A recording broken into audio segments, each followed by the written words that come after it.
Folks, Black Star Network is peace. Hold no punches. I'm real revolutionary right now. Support this man, Black Media. He makes sure that our stories are told.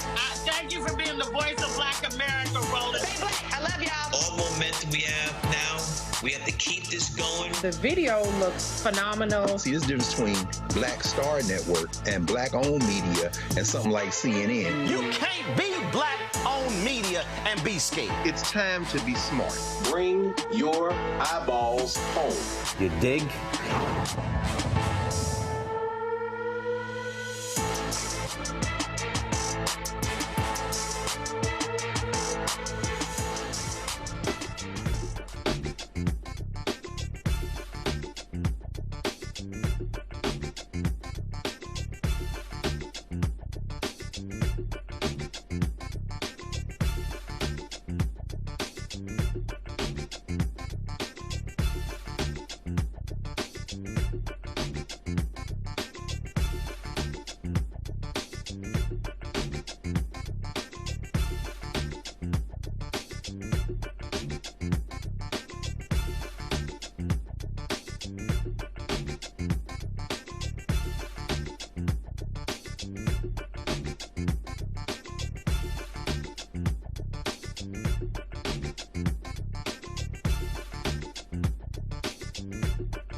Folks, today's Thursday, March 12, 2026, coming up on Roland Martin Unfiltered, streaming live on the Black Star Network.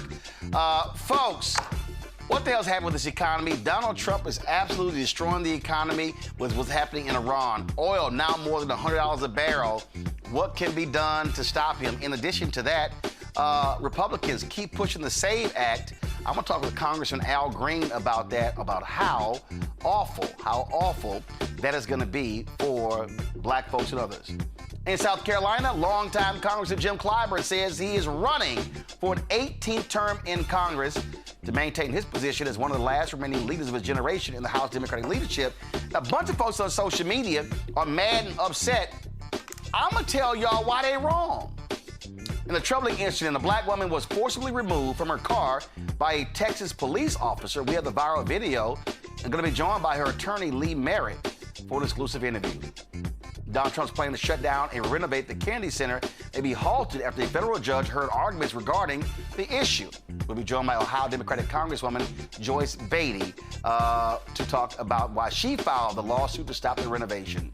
In tonight's Black Star Network Marketplace, the CEO and co-founder of the original Unbraider will join us to discuss their product design to make it easier to remove your braids. I don't have that issue. It's time to bring the funk on Roland Martin Unfiltered on the Black Star Network. Let's go. He's got whatever the piss, he's on it. Whatever it is, he's got the scoop, the fact, the find. And when it breaks, he's right on time and it's rolling. Best believe he's knowing. Putting it down from sports to news to politics. With entertainment just for kicks, he's rolling. It's on go, roll, y'all. It's Roland Martin, rolling with Roland now. He's funk, he's fresh, he's real, the best, you know he's Roland Martin now.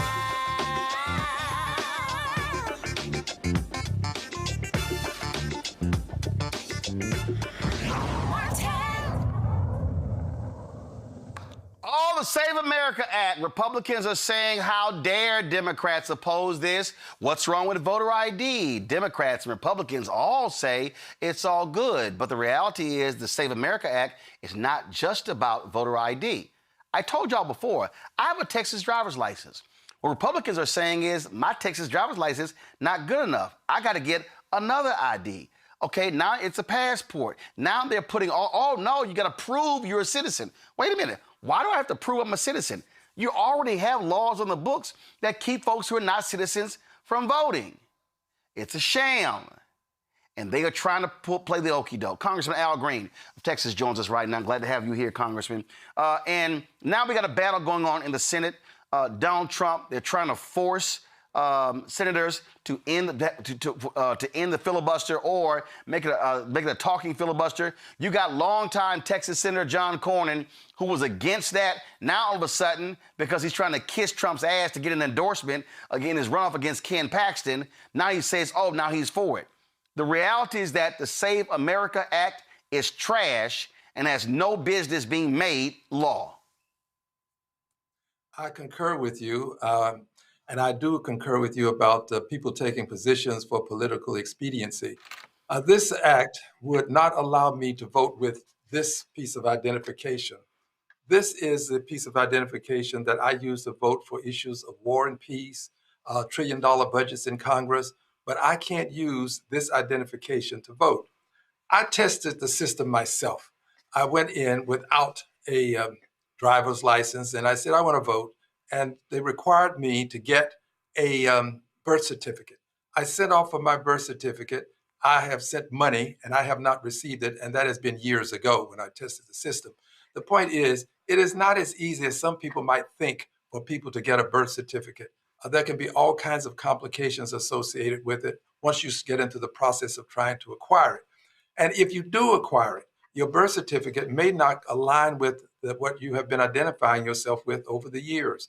Women, when they marry, they sometimes will drop their name that they have, their given name, and they'll then accept another name, their husband's name, for example. And when they do that, their name, the last name, won't align with what they have on the birth certificate. So as a result, we find people are going to be having these problems registering to vote. And then if you register and the registration is done inappropriately, the person who registers you can be sued. So there is a private right to sue people who perform the registration and they don't do it properly. It imposes a lot of burdens on people that are unnecessary, especially given that we don't have a large number of people who are alleged to have voted improperly in this country. We are fighting a fight that doesn't exist, but we're creating a fight such that people will have to fight their way into the polls to vote. Yeah, it's a solution looking for a problem. That's what it is. And they don't want to be real about this. And again, what they're trying to do is they're trying to gaslight folks by saying, well, how dare Democrats be against this? I mean, look at the number of Democrats who agree with voter ID. The issue is not voter ID. Here's a perfect example. You take, look, you're there in Texas. I'm born and raised in Texas. I still vote there. In Texas, when they passed the law in Austin, they would not, if you were a student at a state university, that is a state university, you could not use your student ID to vote, but if you had a gun permit, you can use that. Well, wait a minute. A state ID is a state ID.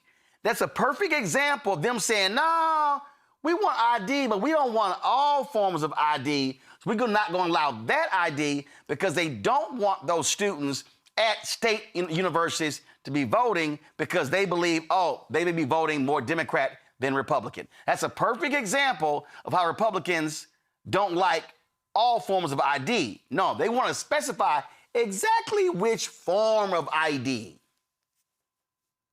Yeah, and the perfect example with the continuation of it is Prairie View A&M University. The students at Prairie View A&M University have had problems trying to not only register to vote, but actually voting.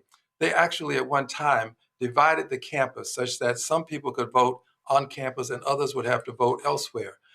They have, over the years, found clever ways to prevent people of color from voting. And it applies to us more so than others because of the history in this country of our being birthed. Many people were born, if you're as my age, midwifery was a means by which you acquired your first breath of air. And as a result, the records are not as exact as one might think until you start to explore this possibility of getting a birth certificate. Many of the people that I represent, they're not going to travel out of the country. They have no passport, so they've not bothered to try to acquire a passport. So that's out of the question. So they're only left with this birth certificate option. And sometimes it really does cost more than some people can afford. It cost me about $60 to make this application. Now, that's not a lot for me, I confess, but there are some people who are making minimum wage, living from paycheck to paycheck. they've got to now spend some of their additional money on this ID, and that can be a burden for them. So what I believe is this: we have to fight this, and one of the ways to fight it is to vote against it. I'm going to vote against it. It does not matter what they say. This is a voter suppression. It is a latest form of some sort of nouveau poll tax when you have to now buy another ID so that you can vote. I'm antithetical to it. I'm going to vote against it, and I encourage others to stand up to this as well. Do not be bullied into believing we are doing something inappropriate because we refuse to allow people to suppress the vote, not only in Black communities, but I mentioned Black communities because of our history in the country, but poor white people are going to have similar problems. And we have to protect their rights when we protect our rights. Well, these poor white folks had better recognize that just because Trump is saying it don't mean it's good, and they better speak up or they're going to look up at the last second. Look, we know in the last election how they moved voting locations and they screwed over Native Americans in South Dakota, where they moved the polling site, and that impacted their vote turnout. Norm Ornstein, I'm looking for the tweet right now, and I saw this tweet yesterday, and I thought it was interesting. Now, first of all, let me be perfectly clear. I don't believe we have to have new forms of IDs, but one of the things that he said is, man, I'm trying to find the tweet. I'm going to paraphrase. He said, what Democrats should do is Democrats should put forth a bill calling for voter ID, but what they should do is they should say that the federal government is going to mail for free an ID to every American who cannot afford a new one. He said, and then let's see if Republicans stand up for that. I'm going to find the actual tweet so I can read the actual thing. But that was the thing that I've always said. Okay, since y'all want a government ID, fine.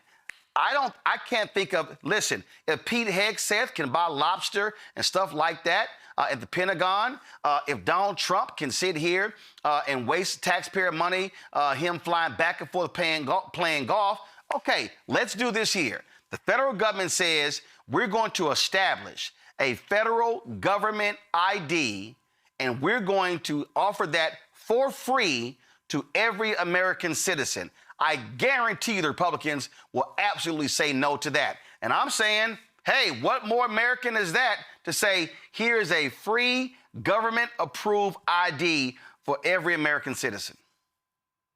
I absolutely would agree with that, because it lifts the burden of having to get your ID from another state, which was the case with me. I live in Texas. I was born in Louisiana in Charity Hospital. The hospital is no longer there. And it would take the burden off of the person to have to now search out other states for an ID. And sometimes that can be very complicated. It's not as simple as one might think. I agree with you. Let's have the state bear the burden of giving everybody the ID. I don't think that people in general oppose the ID. It's the process that creates the problem. And not only the process, but now this added notion that a person can be sued for simply registering a person improperly. That's going to create a lot of consternation in the minds of people who have this function of registering people to vote. They will probably deny a person rather than risk being brought to court and charged with some sort of civil offense. So I would hope that people would understand that we have to stand against it. I don't want people to be bullied into doing anything, especially when it comes to this right to vote. As you know, we're losing a lot of our other rights under the Voting Rights Act. We've lost this opportunity to pre-clear, and as a result, we're now finding that we're having laws like moving the various voting registration places or voting places around without any pre-clearance.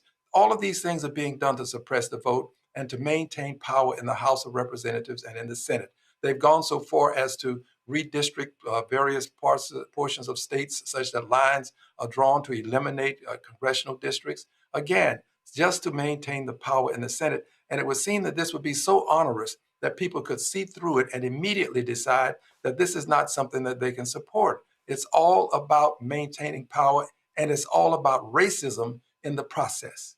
Absolutely, absolutely. Congressman Al Green, we appreciate it, sir. Thank you so very much, my alpha brother. Oh, well, thank you very much. And Clyburn is one of the most knowledgeable persons in Congress. If you lose Clyburn, you're going to lose a lot of knowledge in the Congress. Absolutely. All right, we're going to talk about that a little bit later as well. I appreciate it. Thanks a lot. Thank you. I'm going to bring my panel now on Dr. Nola Haynes, Georgetown University School of Foreign Service out of D.C., Winnacunni Sion, co-founder of Politicking out of D.C., Reese Colbert, host of the Reese Colbert Show out of D.C., will be joining us in a few. Winnacunni, I'm going to start with you. This is the tweet that Norman Ornstein put out. He said, Senate Dems need to introduce an actual voter ID bill, include state-issued student IDs as acceptable, and offer free passport cards for those now lacking an official photo ID. Contrast it with the Save America Act, which uses voter ID as a smokescreen for voter suppression. He's right. And see, now all of a sudden, now Republicans, okay, wait, what's the problem? He's absolutely right. He's absolutely right. And this is just another attempt by the Republicans at voter suppression. If you really want true equity and equality in this country, particularly when it comes to voting, that's exactly what you would do. You would not only implement a system that works, which again, the system that we have currently already has proven that it works. There is not a bunch of people that don't have government IDs going to vote. That's number one. Number two, once you make the burden upon the state, they see how much of a financial waste of time, money, and energy it actually is. But what they want is they want to target vulnerable populations, people that generally don't have, real IDs or don't have passports or may have misplaced their birth certificates. So vulnerable populations that may not have access to these things, and target those people and keep them out of voting precincts. This is simply unethical and it's unconstitutional. Well, and the other thing that people have to know, Nola, in understanding this, and this is right here. This is from the Bipartisan Policy Center. This is bipartisanpolicy.org. 5 things to know about the Save America Act. And this, it says right here, in terms that they lay out really what's going on here. But here's what people don't know about this deal. They already say right here, citizenship is already a requirement. Instances of non-citizen voting, extremely rare. Now, when you start going on, many eligible citizens don't have documentary proof of citizenship because you don't have to. You don't have to have if you don't have a passport, other than that, you don't need to prove you're a citizen. You're a citizen, okay? Then all of a sudden, there are multiple ways to verify citizenship that puts responsibility on government, not voters. But here's the other thing, and this is the Jedi mind trick, Nola. Republicans, well, what's the problem? It's voter ID. Democrats support voter ID. Republicans support voter ID. Why are you afraid of ID? You need an ID to get into a building. No, the Save America Act also bans mail-in voting, except in extreme cases. It's what they always do, Roland. It's a messaging trick. It is this idea of saying something, to normalize it. You sound like the sane person in the room. You present an argument that seems absolutely sane and you're speaking calmly and you're speaking in a specific tone. These are all messaging tricks. And we all know that the GOP Republicans, they do it well. They have it on lock. But I am very happy that this conversation is happening, that the realities of the SAVE Act is being talked about. And to your point, I've never in my entire life, and as an American citizen, had to prove the fact that I'm an actual citizen. So that's weird and it feels uncomfortable and it feels like a direction we shouldn't be going in. But the last thing I'll say about this is the same thing with the gerrymandering, right? The same excuses that they use to manipulate the courts to get the result that they want. This is yet another tactic. But at the end of the day, we can inform, we can educate, which is one part of this, so people can know what to do when they get to the polls. But the other side of this is a larger conversation that we need to have about the way in which some of these loopholes are exploited, because it is clear as day with the redistricting situation in Texas that suppressed voters. What happened in that Texas race was just clear as day to many people. And we are in midterm season. And I'm very worried that things like this are going to continue to happen. And what will the fix be? outside of educating people on what to do at the polls. That's what I'm worried about. Well, and not only that, so, Donald Trump, who actually is voted by mail, he actually, like literally, he's voted by mail, but he thought how it's unsafe.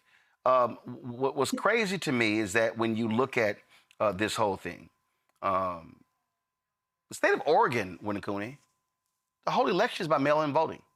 So it's not safe. If I'm correct, is it Colorado? Is it Colorado as well, where they don't do we've got early voting sites, whatever. No, the entire election is mail-in. And correct me if I'm wrong, Roland, but these things were heightened during the time of COVID. It's prevention, right? Do we need to really aggregate thousands of people into one particular area? No. Also, I think that there's something really eerie about this Save Act, because it really eerily reminds me of, back in the 18th and 19th century, where as a Black person, you had to carry freedom papers to prove that you were not enslaved. And now we're having to carry particular forms of ID to prove that we're American citizens. When did we start deciding that American citizens were not American by proxy? What happened to the benefit of the doubt? Why are we shifting to a patrol state? I think there's a lot of implications to this that are deeply layered. And it really reminds me of the 18th and 19th century. It's concerning. It's going to disproportionately affect Black and brown people. And their messaging is not low. It's not subtle. It's not a dog whistle. It's an all-out alarm. It is insane. And y'all, right here are the states. So I just want you to understand, this is the map right here. No excuse voting. Okay. So you'll see here. So in the green are the states that have excuse required absentee mail voting. Okay. In the green, you see Texas, Louisiana, Alabama, Mississippi. Okay, you see these states right here. Well, look at no excuse absentee mail balloting. All these other, the blue, y'all, all these blues, like, you don't need an excuse. Like, why do I have to do an excuse? Now, look at what's all mail elections. These West Coast states, they're all mail. Like this is what's stupid. Now, I have no problem, because of our history, election day, going down, walking to the booth, doing whatever. All right, but how hard is it to say, man, let me just fill this damn thing out and drop it in the mail? Now, the problem is, with these idiots with the mail service and with games they're playing, and this recent Supreme Court ruling, Nola, okay, where they made this, now, we ain't gonna deliver the mail from those zip codes. Okay, got it. So I vote early. I'm not trying to go down on election day. Shit happens, rain, storms, whatever the hell. If you tell me I got 30 days to vote early, I'm going to vote early. Okay, but the bottom line is this here. The games that they are playing, they want to end all mail-in voting, and it's like, except like in 3 instances. And then this whole ID. People need to understand. I remember, I forgot which state it was. This was a few years ago. This was after Shelby v. Holder, where there was a state that said, "Oh, you're going to need to have your birth certificate." Except you can't have the birth certificate from the Bureau of Vital Statistics, which is just a printout. They said, Nola, no, you're going to need your birth certificate with the raised seal. Okay. I know my mom and my dad and my sisters are watching. I think that birth certificate is somewhere at my mom and dad's house. Or it might be at my sister Levita's house. I remember seeing it growing up, where you had the 2 feet and a certificate. But they were literally saying, oh, no. If you get the copy from the Bureau of Vital Statistics, that's not going to suffice. We only going to accept the one with the raised seal. Now, how many damn people still got that birth certificate? Not a whole bunch of people. And there's so many things that I want to say about this. Just thinking about the folks, let's start with natural disasters. After Katrina, like all the things you just mentioned, we don't have any of that. We had to go through all the processes. And here's another thing about birth certificates that people also have to watch out for. So you think you might be getting your authentic birth certificate, but there are all of these websites that's charging all of these different fees. So it's up to you to be able to figure out which one is the actual government sanctioned site, and every state does things a little bit differently. So there's that obstacle. And as a former caregiver, when I think about how challenging they are making mail-in voting, when my mom was no longer mobile, and we're talking about someone who ran a precinct, like my mom took that job very seriously. Mail-in voting was a godsend, right? And not just for her, but just for a lot of people in her veterans community, right? Mail-in voting was a godsend. And the last thing I'll say, this is all designed to be complicated on purpose, because Roland, you were going through all those different sets of rules and this one and that one. It is designed to be challenging for the voter to just say, you know what, F it, I'm going home. And that's the part of it that upsets me so badly, because it's sinister, right? Because at the end of it, I am convinced it is really about keeping people home and making the voting process so unattractive, so complicated that people just don't want to deal with it. They just don't want to. Right. Here's a perfect example. I am already a registered voter in Texas, in Dallas County. I have been registered at the same address since December 1999. Same address.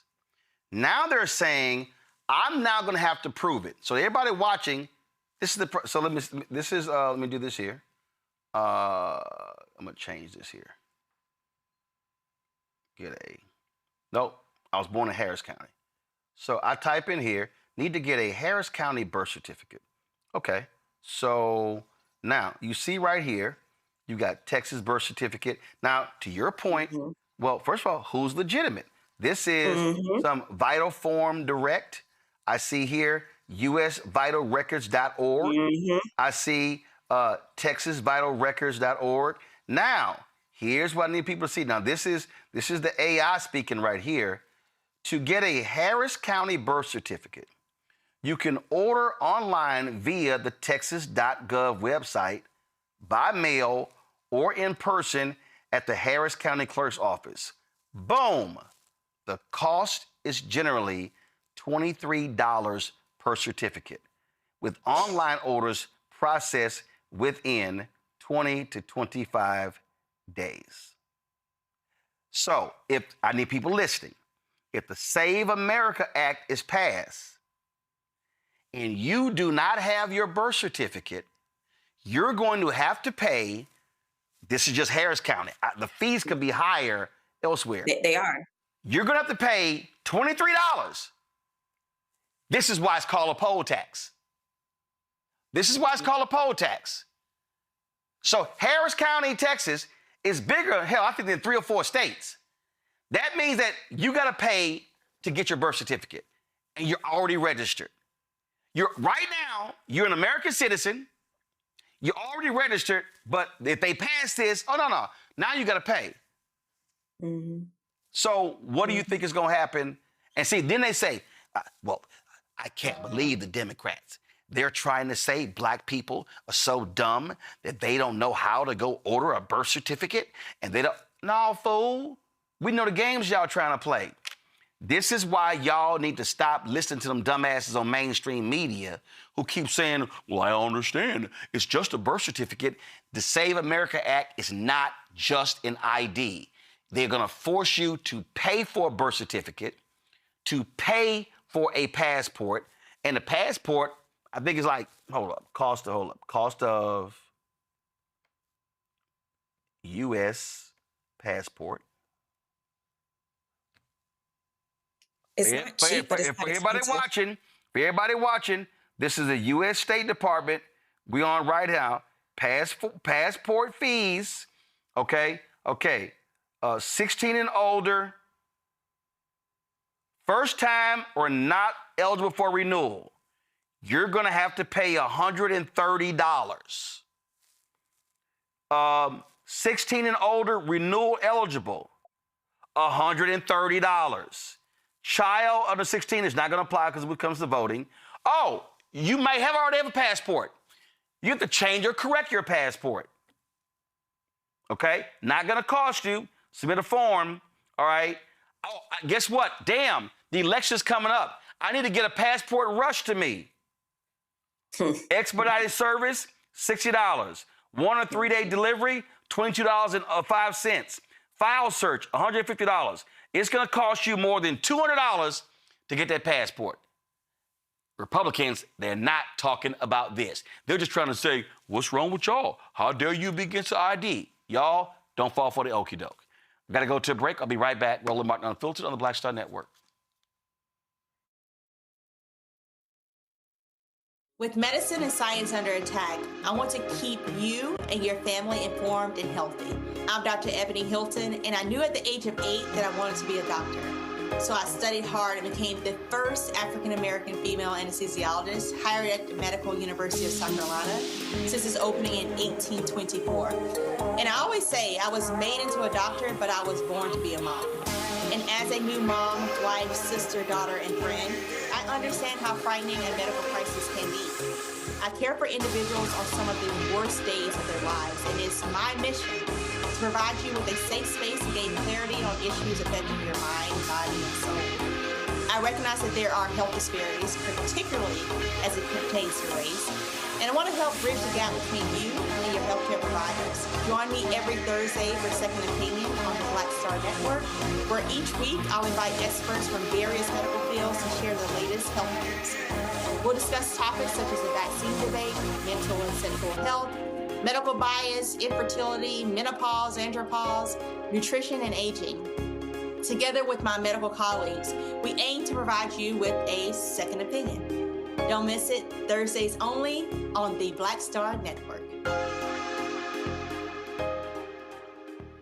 I'm Ryan Wilson, CEO and co-founder of The Gathering Spot, and you're watching Roland Martin Unfiltered on the Black Star Network.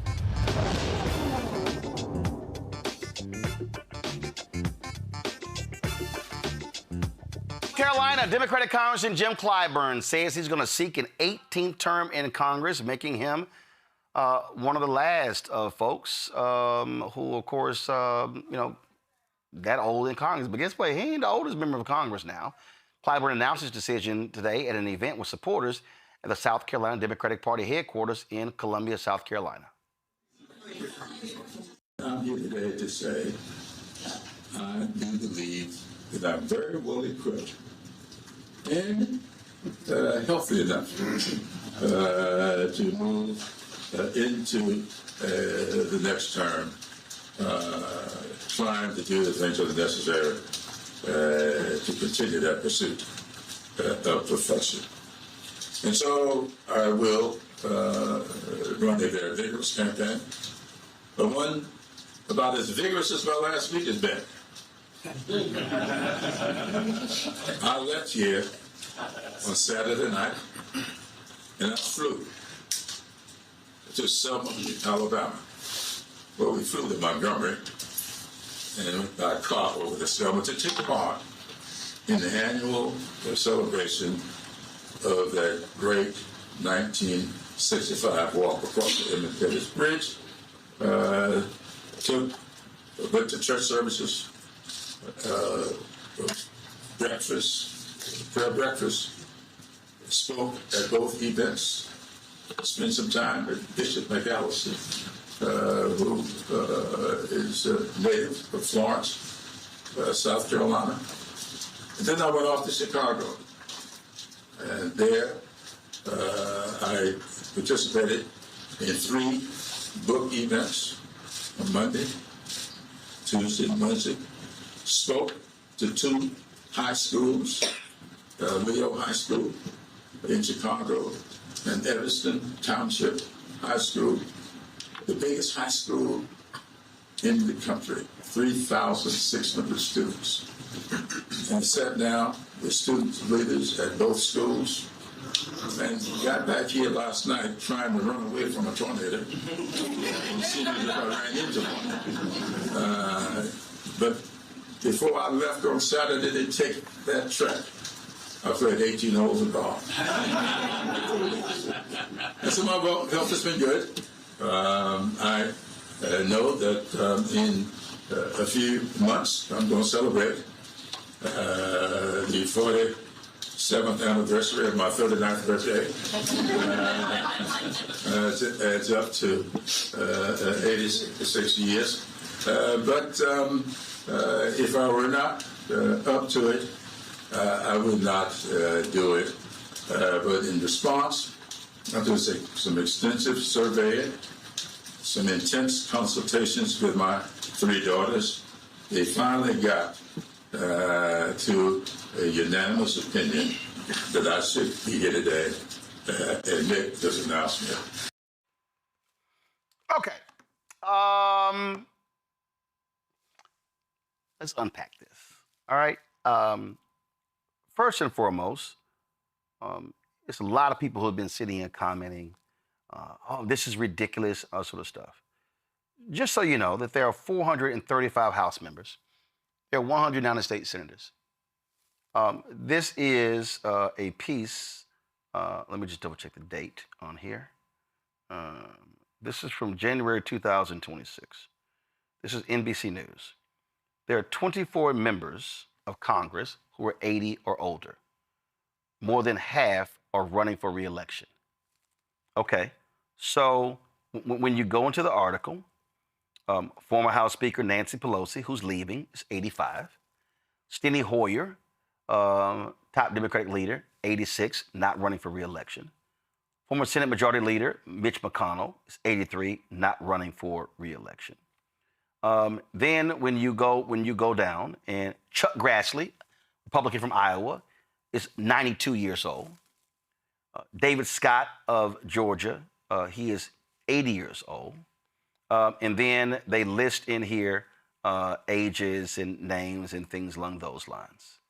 And so there have been a lot of people who have been saying, like you take Maxine Waters, a lot of people saying, oh, they got to go. Okay, well, you take Maxine Waters. She will be 88 years old on Election Day. Okay, let's contrast with Democrat Eleanor Holmes Norton, who will be 89. David Scott, and on and on and on. Okay, so now let me unpack this.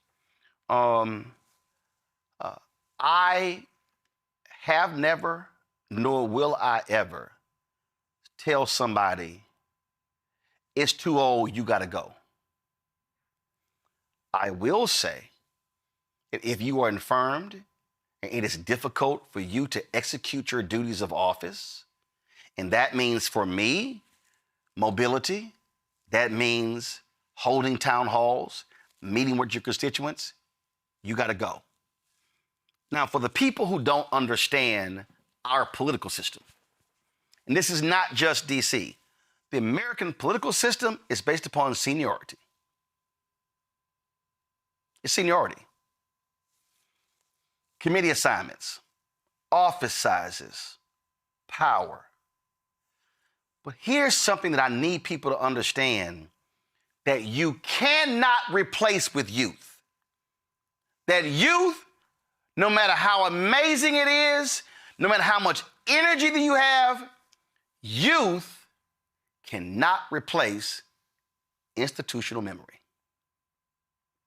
Youth cannot replace the debates and the negotiations that went on in a certain bill at this particular time, the last time it came up. Youth cannot replace, key lobbyists and what did they try to push for last time and how they had to try to get over it. Now, let me be real clear. I believe in passing the baton. I believe in the next generation assuming responsibility. I also believe that if you want to beat me, you run. That if you think you're a better person, then run. Listen, it was a young brother. Let me know if y'all have the graphic from the other night. It was a young brother in Mississippi who said, damn it, he should be a member of Congress. It's time for Benny Thompson to retire. It's time for Benny Thompson to go. Okay? He ran. Not that one. That's the Senate race. I need the congressional race. He got his ass whooped. Y'all, I'm going to show y'all this woman here. This is Amanda Littman. I don't know who he is, some white woman in Brooklyn, New York. So she tweeted in response to Clyburn running, this selfish decision does such a disservice to his district, to the Democratic Party, and to the country. There is an incredible bench of leaders in his community who could take the baton. I hope one of many of them primary him and make him defend this choice. She later said, as a reminder, for the last year plus, I have called for every single Democrat over 70 to pass the torch, all of them. Okay. Here's my question.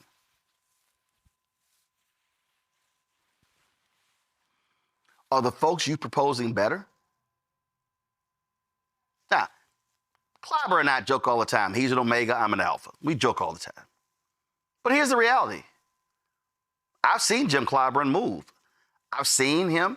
I'll be here, there. I'll run to Congressman Clyburn. Congresswoman Maxine Waters, she 87. She was there at Reverend Jackson's funeral. I ran into her at the NBA All-Star game. I ran into her at the Image Awards. This is why, to me, a lot of times, this is a stupid conversation. And then folks say, we need term limits. Stop. There's no such thing as national term limits. That's state. Okay? That's state. But if you tell me, would I rather have a 20 or 30-year member with vast experience sitting in Congress who is still effective, you damn right. Compared to somebody who's new, who don't even know where the bathrooms are. See, I think people make a mistake when they just go, okay, you old. Now, I'm about to say this right now. Congressman David Scott is an alpha man. Congressman David Scott should retire. I appreciate Congressman Scott. I enjoy seeing him, but he has missed a lot of votes. His health has been compromised. It has. I disagreed when Sheila Jackson Lee ran for mayor of Houston. I believe that Congresswoman Sheila Jackson Lee should have stayed in Congress, and Chris Hollins, black folks should have got behind Chris Hollins running for mayor. What ends up happening? She loses, she gets blown out by John Whitmire. A few months later, we find out she's got cancer. Boom, she's dead. Sylvester Turner, my alpha brother, church member, the Church Without Walls, Brook Hollow Baptist Church in Houston. He had served 2 terms as mayor. He was a longtime Texas state representative. I disagreed when he ran for Congress. He had health issues, but also, Doc, you put your time in. Barely there a few months. He died last year in office. And then the governor left that seat vacant for a year so Democrats couldn't have that vote in Congress. I believe there are instances when folks should not run. But I also say that if you believe in generational change, not a problem.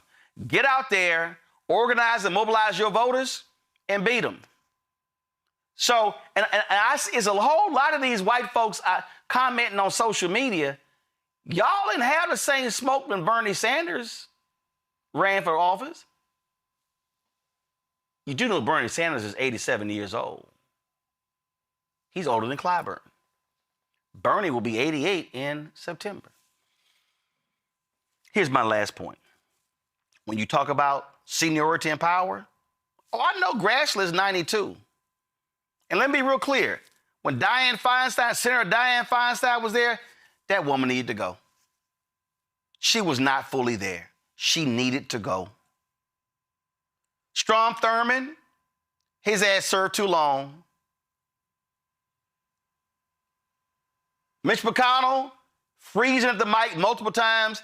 They got to guide him around like he's in a nursing homes. He should go. He should go. There have been instances with other members. Y'all, they too old. I was clear. Love and respect Delegate Eleanor Holmes Norton. She needed to not run last time.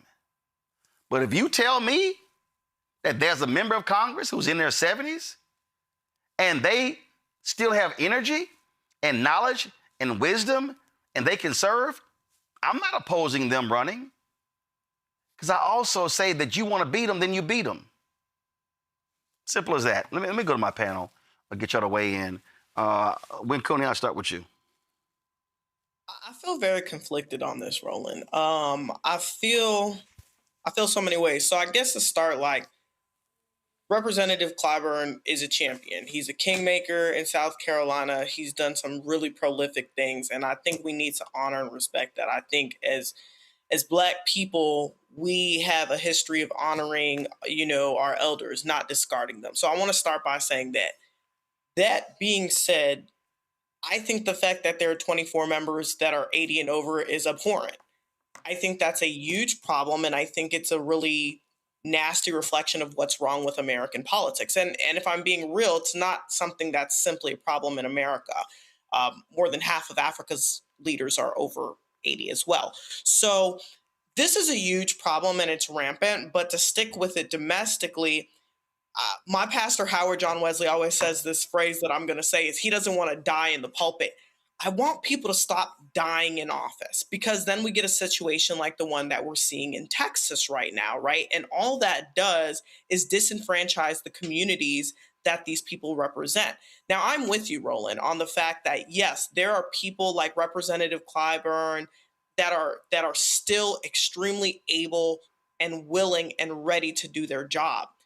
But I do think the challenge within the Democratic Party, and maybe it's in American politics through and through, both sides need to look at this, is the fact that people really don't know when to step down and people don't really listen to counsel.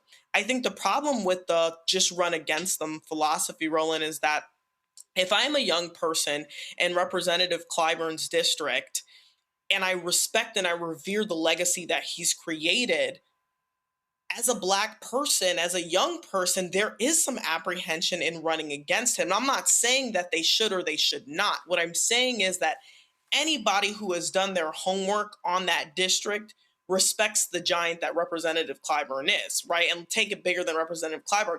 Anybody who is running against someone who has been in their seat for over 20 years is going to understand that person has a storied history, and there's apprehensions in running. And the community sometimes even finds that distasteful. I saw it in my own district when Sheila Sherfless McCormick was running against her predecessor.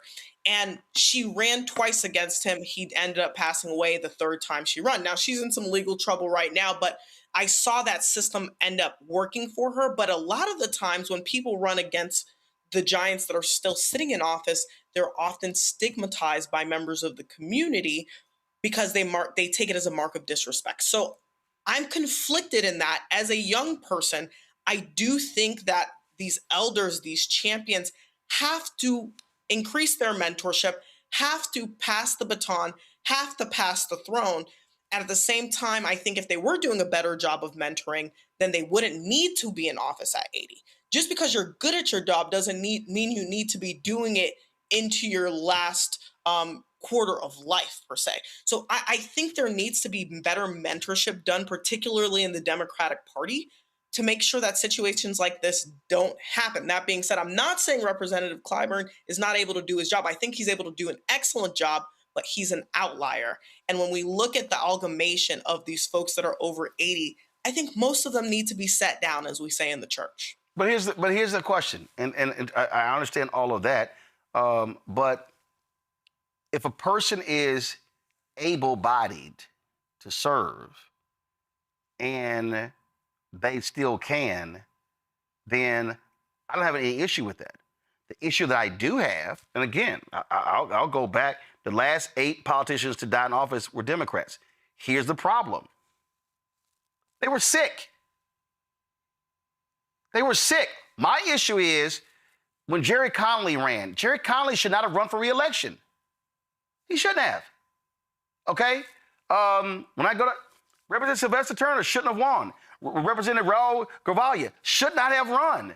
Representative Donald Payne should not have run. Feinstein saying, I think Donald McEachin got, I think that was cancer. It could have been pancreatic cancer.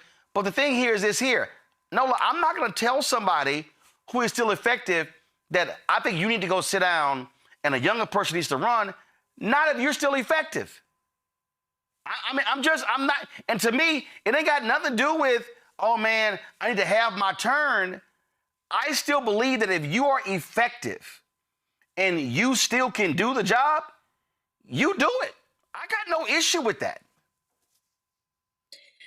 Absolutely. I have three things to say. So when Cooney, so much of what you said was so elegant and so nuanced, and I agreed with a lot of what you said, especially when you pointed out that Clyburn is an outlier. He absolutely is an outlier. The last time I saw him, he reminded me of the time before we saw each other. I forgot. He remembered. So these are just kind of like personal moments that I've seen this man in action. And I have literally been in awe of what I've seen. And I think I felt very similarly to you until I was at Department of State. And the most amazing folks sitting around the table were the people who were in the room, who wrote the treaties, who wrote the agreements. And they were aging. Hold on. Nola, I want you to freeze right there. I want you to freeze that right there. And explain to people the value of when the next issue comes up, when someone says, well, in 1988, this is really what happened. This is how we were able to do this. This is what, like, you were able to lean on in that moment their knowledge. They didn't flip it through a book. They were there. That is valuable when you are trying to negotiate diplomatic crises. And it's valuable when they know the person who's also in the other country. That part. Like, when you have people sitting around the table talking about, well, actually, New Start, we actually did this for this reason, and this is why this happened. That is important. That is valuable. You cannot lose that institutional knowledge.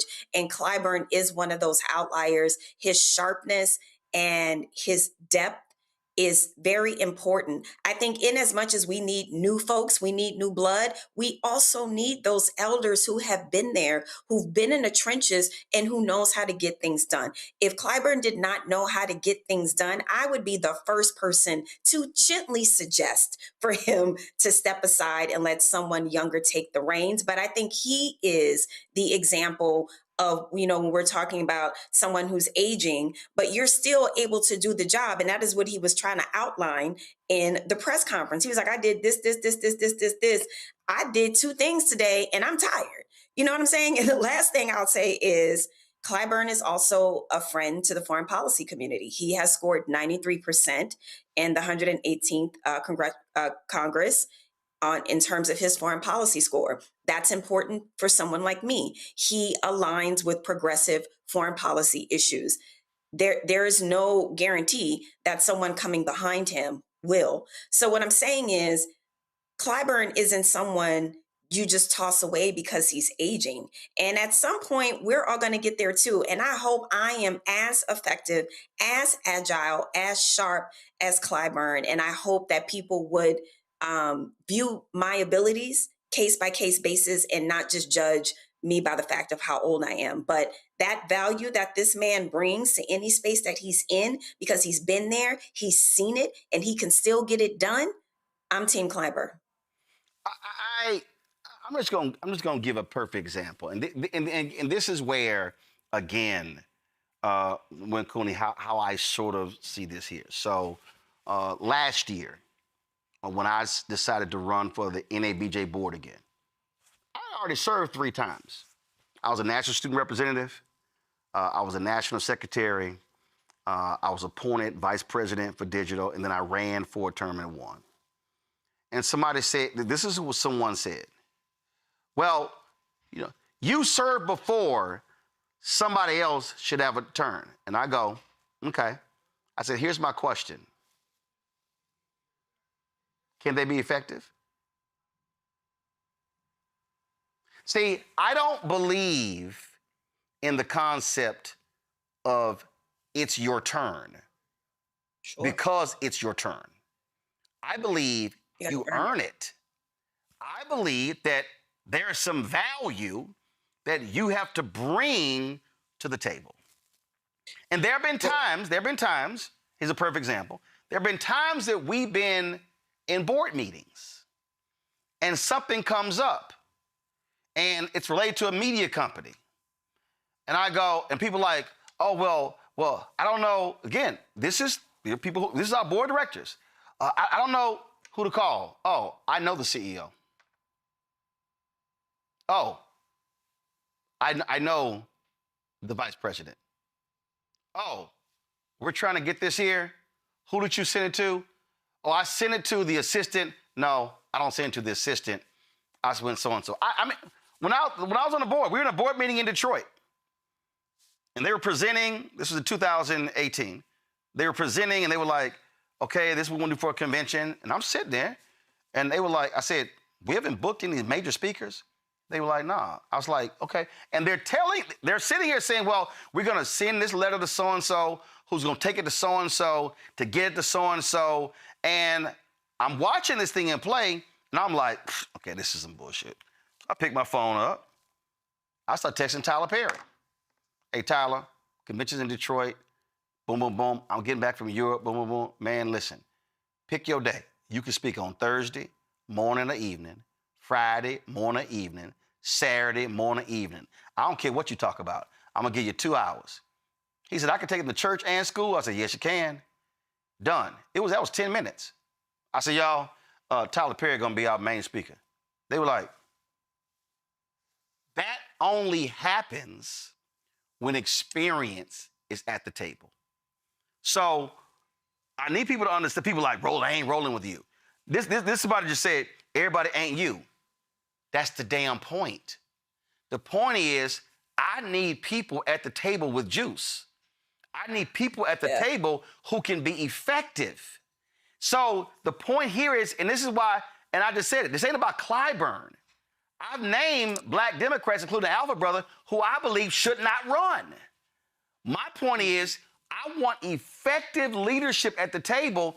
And if your ass 80 and you still effective and you still mobile and you still can get it done, hey, I want you at the table versus somebody green at the table who nobody knows, nobody respects, and who cannot deliver. That's just how I factor, whether it's politics, business, or nonprofit, or anything. Win Cooney, and then I think, did y'all fix Reese's audio? Okay, cool. So I'm gonna go to Win Cooney, then I'm gonna go to Reese on this. Win Cooney, go ahead. Awesome. Roland, you made a lot of valid points. Number one, I agree with you. There shouldn't be any participation trophies. No, it's your turn because it's your turn. No, everything that is worth it needs to be earned. But I also believe in the concept of Sankofa, right? And I know you do too, because that's what you've done is you've opened your platform to young journalists like myself, like Noya, like there is so many people that you've touched and impacted. My challenge with the Democratic Party and what I struggle with is I want to make sure that, yes, okay, we all can touch head and agree that Representative Clyburn is more than competent. He's overly competent, and he's not the only one. But we can also agree that there are some folks that may not need to continue to pursue office. But my challenge with the Democratic Party as a whole is, where are the mentorship mechanisms that are ensuring that this does not become a continual problem? I want that when Representative Clyburn does decide not to run, as I hope in good faith at some point he will decide to and not be pushed out by illness or by disease, that when he decides not to run, that there is someone that has been trained up and is ready and is willing to do the job. My challenge with the Democratic Party, is there? No, I'm because telling you. I feel like there's so many young people that aren't. Listen. Jamie Harrison is an acolyte of Congressman Clyburn. Bakari Sellers is. Now, a lot of people are mad because Clyburn said that if he chooses not to run, he's going to endorse his daughter.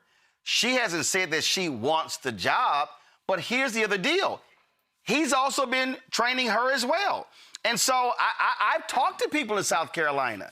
And so I think that's the whole piece. But here's the other thing to me that shuts it all down. The people who are going to ultimately decide are going to be the voters. And I've seen examples where a politician has anointed a successor, and the voters are like, nah, we ain't with them. Whether they were family or not. And they were like, nah, we ain't with them. We want this person over here. And so I'm watching this thing in play, and Reese, you can weigh in here. I just fundamentally believe that when people make the argument that you over 70, you got to go, that just to me is just dumb. Listen, my mama and daddy are 78. They chose to retire from working elections.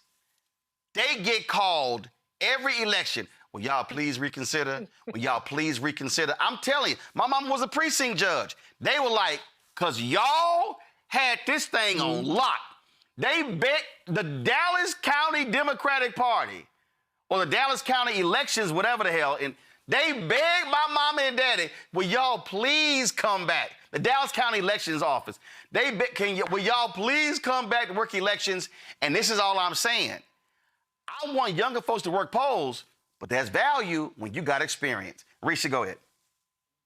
Well, I agree. I think the easiest way to turn the page is get your ass up out the couch and vote. You know, get off of Threads, get off of Twitter, get off of TikTok. TikTok is not voters. And there are people who capture the viral spirit, and there are people who capture the hearts and minds of non-voters, and they don't translate those non-voters into voters. And so I think that there is an argument to be made about stepping aside and turning the page, but the people ultimately decide. I mean, people run against Representative Clyburn every time, and they get mollywopped every time because you have to cultivate community. You have to cultivate constituents, and it's easier to do, obviously, when you're an incumbent. It's easier to do when you can point to accomplishments and receipts instead of just rhetoric. But eventually, somebody will come along, in theory, and they will contest him, and they will be a credible competitor. But I'm not of the mindset of just telling old people just retire. I'm of the mindset of competing. And we have open elections. Yep. We have primaries for people to compete. And on my show on Saturday, I did an interview with Dr. Everton Blair. He's a candidate down in Georgia 13th, and he's running against David Scott, who is barely doing anything. But ultimately, the voters of Georgia 13th will decide between Dr. Everton Blair, David Scott, or any number of other candidates. All that you can ask for is to be able to present your case and to run your campaign, and then let the chips fall where they may. And let me say this. Let me answer a couple of people before I go to break, because y'all going to make me cuss. Somebody just, seriously, so the Nicole 360 said, why would that institutional knowledge be gone if Clyburn doesn't run? Because he's not going to be there. Y'all, if you don't run, it's inside you. You're not. It's right. It's inside you. And when you are in the middle of a political battle, and you are trying to get votes, when you're horse trading, when you're trying to sit here and convince one of your own or the other party to vote for something, you are a repository of knowledge that then comes out in those moments. Now, this other person said this here. Looks good to me. Ask Roland if Clyburn has already agreed to buy ad space on Roland's network. Hashtag follow the money. Well, you can kiss my ass because he ain't bought no ad space. So I don't want to cuss, but I'll say this here. Looks good to me. You can go fuck yourself. Damn, Roland. No. See? You said fuck before me. Just so everybody's see, but some folks, and see, this is what happens when you don't pay attention. Because I named the alpha who I believe should not run. Because I've observed the last 3 to 4 years. I was one of the first people who said, I love Eleanor Holmes Norton, but she wasn't representing her constituents. Y'all, that's hard for us. And people are like, man, why you had to go there? Because guess what? I'm going to say what has to be said. Coming up next is a 76-year-old Congresswoman. She kick ass and take names. So I'm sorry. It'll be stupid for me to say, well, since Joyce Beatty is over 70, she got to go. That's dumb as hell. Institutional knowledge, relationships are critically important in politics. Joe Biden, when he said, I know all these world leaders, you're right. But guess what, Joe? Your infirmity is the reason why you should have stepped down and why he only should have ran for one term. Was he the choice in 2020? Absolutely. Against everybody else run? Absolutely. But that's also when you have an alarm clock in your head to say, you know, it's time to go. It's time for me to go. So some folk go willingly. Some people go, they get pushed out by voters, or God brings them home. I'm saying, or George Clooney out there. I'm saying we need people. If you're an older politician, know when it's time to go, prepare the next generation. But if you can still kick butt and take names, I ain't got no problem with you being there. Coming up next, we'll chat with Congresswoman Joyce Beatty, not about this, about some other stuff. She's kicking Donald Trump's ass when it comes to the Kennedy Center. Filed a lawsuit against him. We'll discuss that next. Folks, don't forget to support the work that we do. Join our Bring the Funk fan club. Your dollars make it possible to do the work that we do. And I told y'all, ain't no millionaires and billionaires supporting us. Listen, I done said, I got some people hitting me up. They were mad when I said the CBC PAC ain't never gave us $1. They haven't. It's a lot of politicians that haven't. We still gonna do the work, though, representing black people. You want to give via Cash App, use the Stripe QR code. You see it right here. As for credit cards as well. Checks and money order. Make it payable to Roland Martin Unfiltered, P.O. Box 57196, Washington, D.C. 20037-0196. PayPal's R Martin Unfiltered, Venmo RM Unfiltered, Zelle, Roland at RolandSMartin.com, Roland at RolandMartinUnfiltered.com. We'll be right back.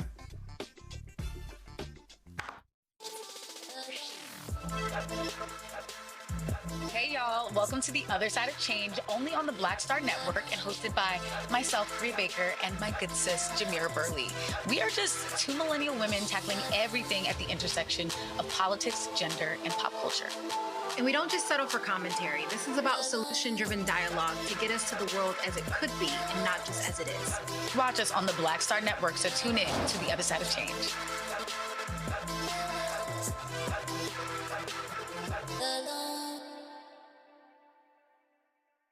Hey everybody, I'm T.D. Jakes, and I want to encourage you to watch Roland Martin Unfiltered. It'll blow your mind.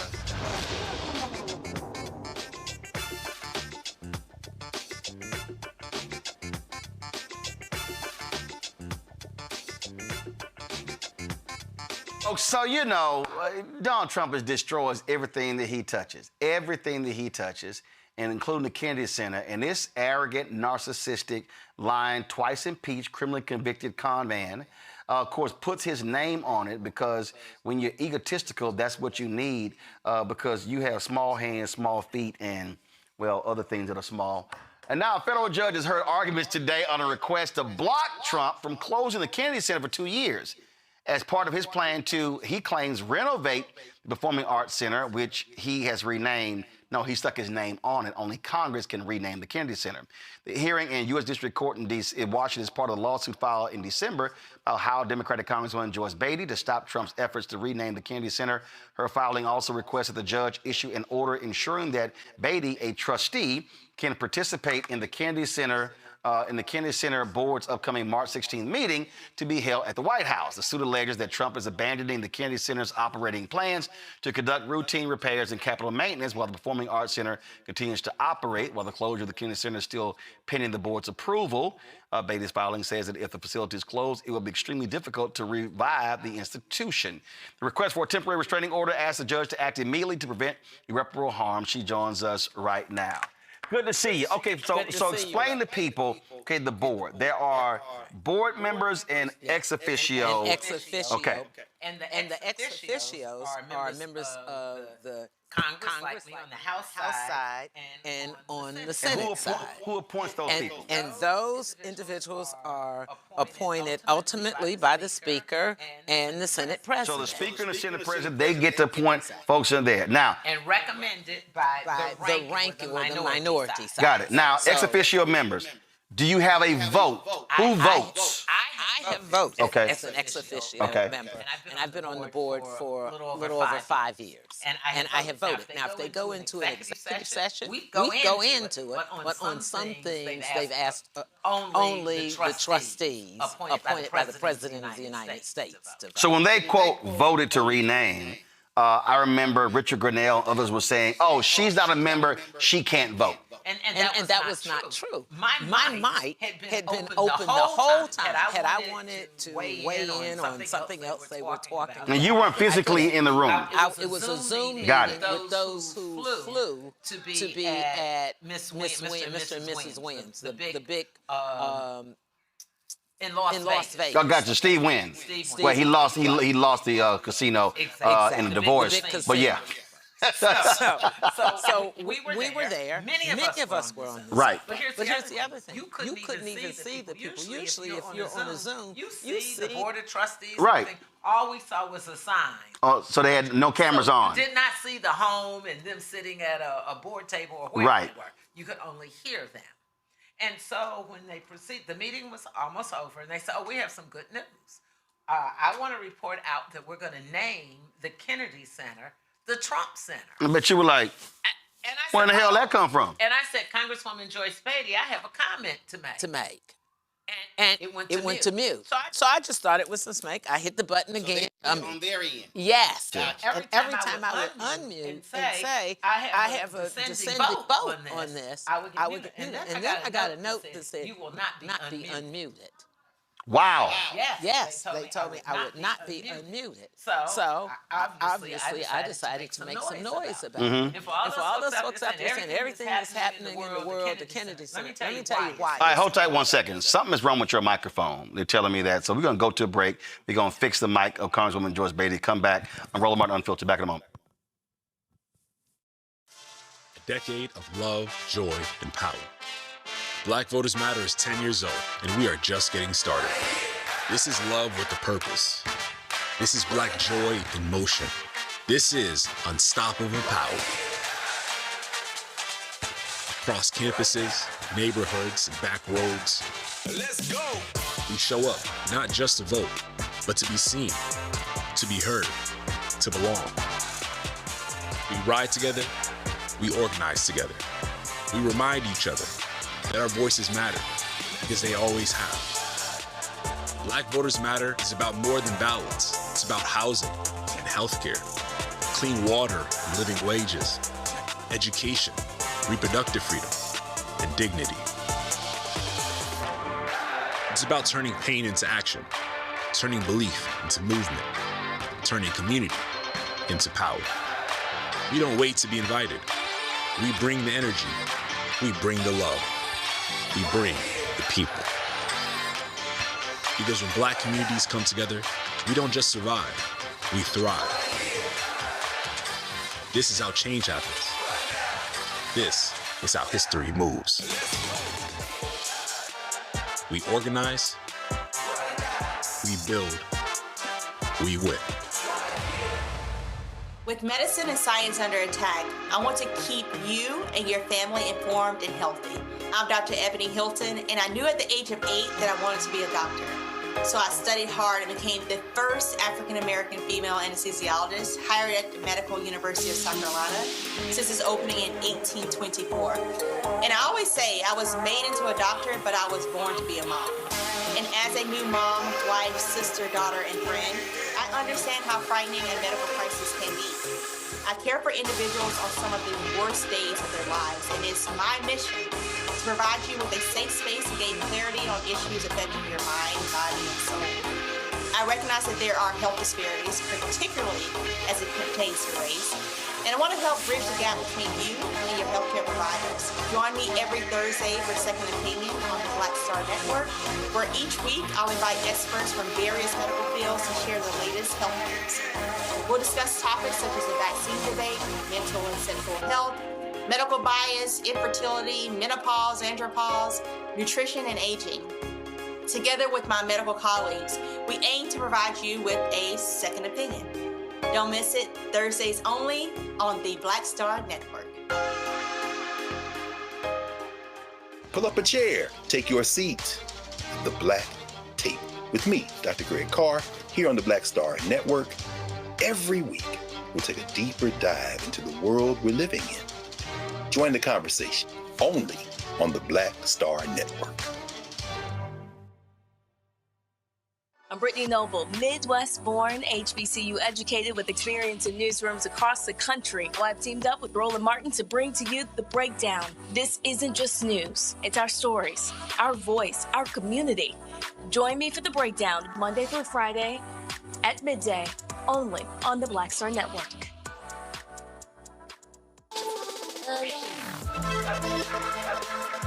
Hey y'all, welcome to The Other Side of Change, only on the Black Star Network and hosted by myself, Rhea Baker, and my good sis, Jamira Burley. We are just two millennial women tackling everything at the intersection of politics, gender, and pop culture.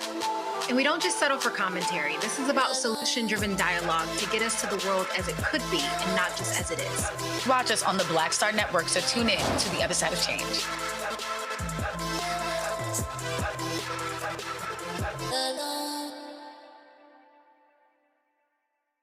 If in this country right now, you have people get up in the morning and the only thing they can think about is how many people they can hurt, and they got the power, that's the time for mourning. For better or worse, what makes America special, it's that legal system that's supposed to protect minorities from the tyranny of the majority. We are at a point of a moral emergency. We must raise a voice of outrage. We must raise a voice of compassion. And we must raise a voice of unity. We are not in a crisis of party versus party. We are in a crisis of civilization, a human rights crisis, and a crisis of democracy itself. And guess what? You've been chosen to make sure that those that would destroy, those that would hate, don't have the final say, and they don't ultimately win. Folks, Black Star Network is easy. Oh, no punches! I'm real revolutionary right now. Support this man, Black Media. He makes sure that our stories are told. Thank you for being the voice of Black America, Roland. Stay black. I love y'all. All the momentum we have now, we have to keep this going. The video looks phenomenal. See, this difference between Black Star Network and black-owned media and something like CNN. You can't be black-owned media and be scared. It's time to be smart. Bring your eyeballs home. You dig?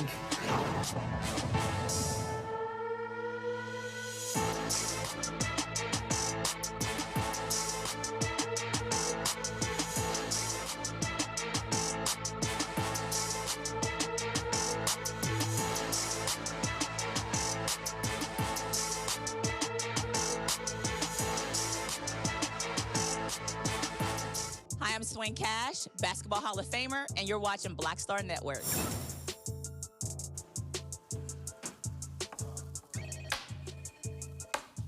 All right, folks, still trying to get this microphone situation sorted. 17 blue states filed a lawsuit against the Trump administration over new race, gender, income, and academic performance-based reporting requirements for universities.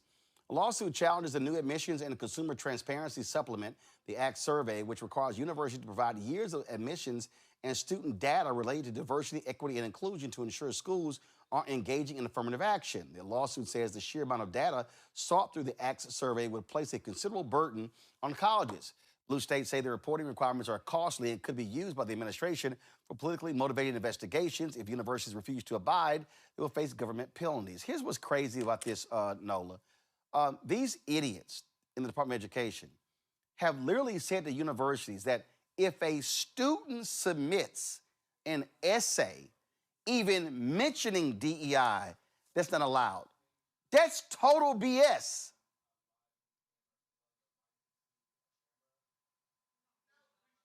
Nola, you muted. I'm not. No. You were muted here. Got it. Go ahead. You're good. Okay. You know, I have this conversation a lot, Roland.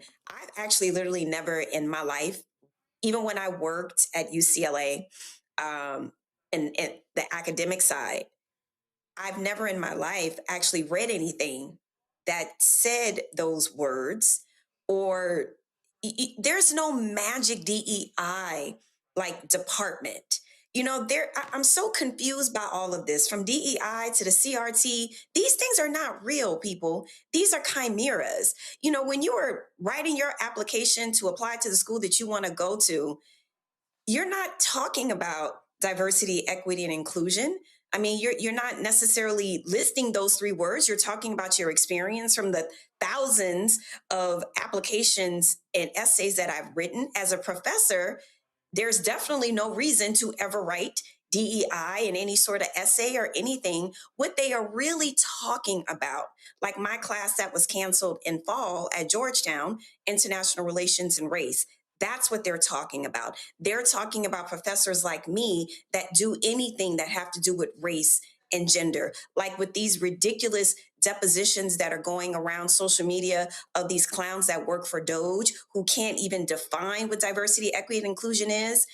They said anything that had words like feminism or anything related to LGBTQ, they automatically stop grant funding. This is what we're talking about. This is racism in plain view. This is the perfect example of structural racism. This is how it works, and this is how it's insidious. It has nothing to do with DEI ever being mentioned in an essay, unless a professor said, write an essay about DEI, which I've never seen. Maybe in other disciplines that might exist.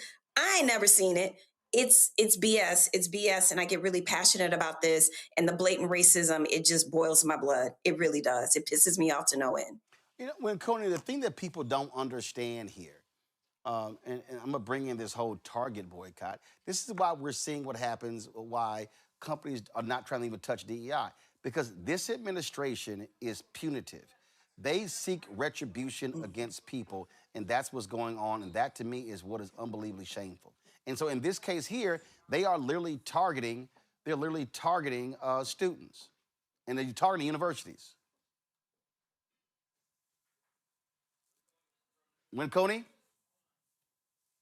All they want to do is make schools go through a costly process, which is punitive, right? They're targeting schools in particularly progressive areas. You think about a New York, you think about a Massachusetts. They're targeting places that they know are progressive.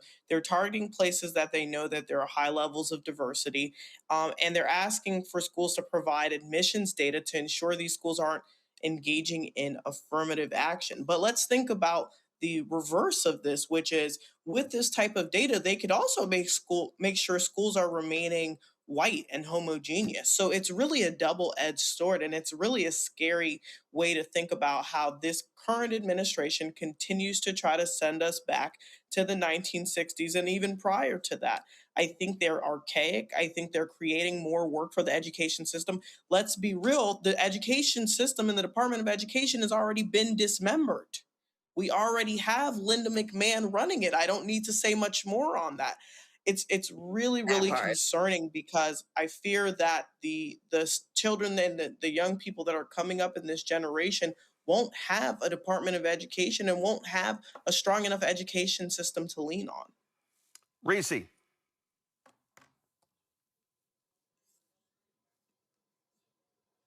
Who are not white. This is about subjugating and closing opportunities for people through education. And that's why they have focused on canceling grants, which is a huge way that supports the salaries of professors. It's a huge way that supports research at these institutions. And so if they can default to whiteness and put the burden of proof on proving that Black people or people who are not white are qualified, as opposed to what these institutions should be proven is that they're not discriminating against people who have educational disparities in terms of admissions, the number of things, then they win. And, you know, as when Coney mentioned, I mean, we have Linda McMahon. She's a fucking idiot as the education department. She lied about her education. She could probably not even spell education. She probably can't even spell DEI and what it comes out to, but they want to throttle the admissions and they want to throttle the education of as many non-white people as possible. Mm-hmm. Mm-hmm.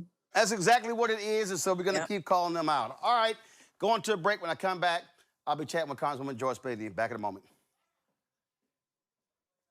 You work that hard to keep people out of education.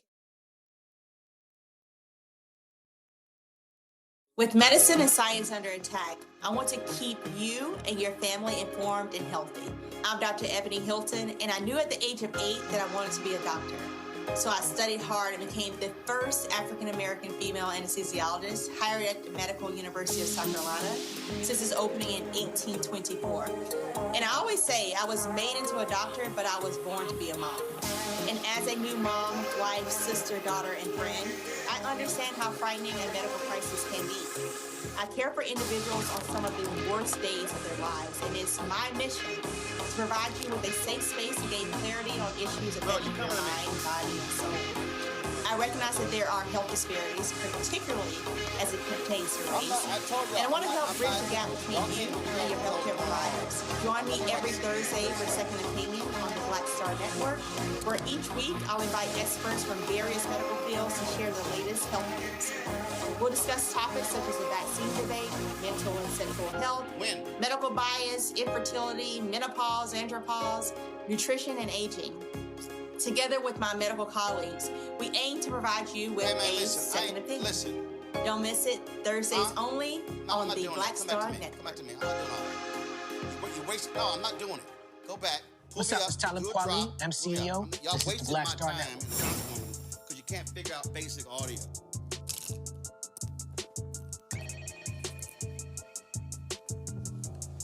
All right, y'all, I'm not going to waste any more time trying to figure out this stuff. So they're going to figure this out when the show's over. So, Congresswoman, you were talking about what happened. Tell people what happened when y'all had this meeting and they named the Kennedy Center, put Trump's name on it. So we had a regular meeting, and at the very end, the meeting was almost over, and they said, oh, we have some great news. We're going to rename the Kennedy Center the Donald Trump Center at that time. And you can imagine, my heart dropped. So I pushed my button to unmute myself, and I had been unmuted before. And I said, this is Congresswoman Beatty, and I want to cast the descending vote on this. And I didn't even get all of it out. And I thought that, oh, let me unmute myself again. And I continued to do it a number of times, and finally I got a note that said, you will not be unmuted. Then they reported out that it was a unanimous vote. So two things happened that's important. One, it was not a unanimous vote. And two, they did not have the authority to do it. This is the only living memorial to the assassinated president. And 2 months after he was assassinated, President Johnson then signed into law that it would be named the John F. Kennedy Center. And so they couldn't do it. So I decided that I was not going to take this. And what I was telling you earlier is people need to understand, if you let someone like Donald Trump get by with one thing, then we're going to war. He wakes up in the middle of the night and he wants to go to war without authority. He wants to dismantle the Department of Education. He wants to attack health care. He wants to attack HUD. And so we have to all stand up for what we can fight for and not be afraid.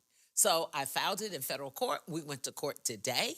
The judge, I thought, did an amazing job. We will find out what decision he makes between now and before Monday morning. But he said things like, why not just let her go in the meeting and give her the materials and let her be able to speak? So we're asking that I can come to the meeting. Now, you know I don't want to go to the White House. Now, you know I don't want to go to the White House. But I'm going to go like Ruby Bridges when she walked into that school, because I'm going to go in, I'm going to ask the questions, and we also added an amendment to make sure that he does not close it. You know the number of jobs that people are going to lose? And you have to think about artists, the artists that perform there. Many artists that look like you and I perform there. Many firsts. The first time we've had a professional disc jockey, the first time we've had a comedian. All of those individuals have been Black Americans. immigrants. And so I am fighting for the children. Little black children waited all their life to be able to go to the Kennedy Center to see Alvin Ailey. They've canceled that production. Productions that have been there for 30 and 40 years, many of them are all black performances. The opera, the symphony, all of them said, we're not coming back. And so we are in the fight for our life. And I think if you don't fight, you can't win. So I'm about fighting and I'm about winning. And so that's one of the reasons that I'm doing this. All right, so turn the camera right there. Questions from the panel. Reese, you first.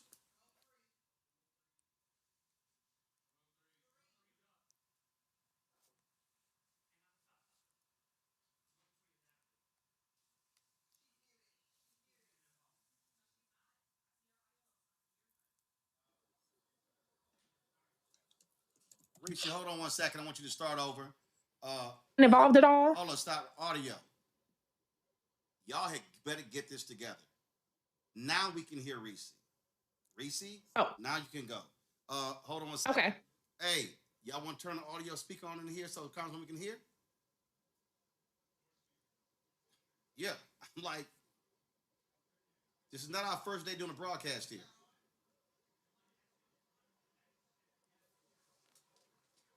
All right, Reese, go ahead with your question. Okay. I had two questions. Number one was, is the Kennedy family involved at all? I don't know the makeup, if they have any kind of say over what's happening. I would imagine that they strongly object. And then number two, what is actually being done in Congress? I know that Congress is pretty much neutered under Speaker Johnson and Leader Thune, but is there any kind of groundswell support to try to get the Kennedy Center back open? Well, let me start by saying, yes, I talked to Joe Kennedy this morning, and as soon as this happened, with me and with them putting the name up, they came out in full force. Carolyn Kennedy, Maria Shriver, Carrie Kennedy, Joe Kennedy, they have all in their own family way written, protested, but none of them, Joe is no longer, as you know, a member of Congress, and it is in our bailiwick. But I can tell you they've been very supportive. They've been contacting board members. They've been fighting. Speaker Johnson has not done one thing. Look, I literally begged him to lower the flag last week on the day of the funeral for Jesse Jackson. I got almost 200 signatures, which meant I had also some Republicans just asking him to do something that simple. And he said, oh, I can't do that without talking to the president.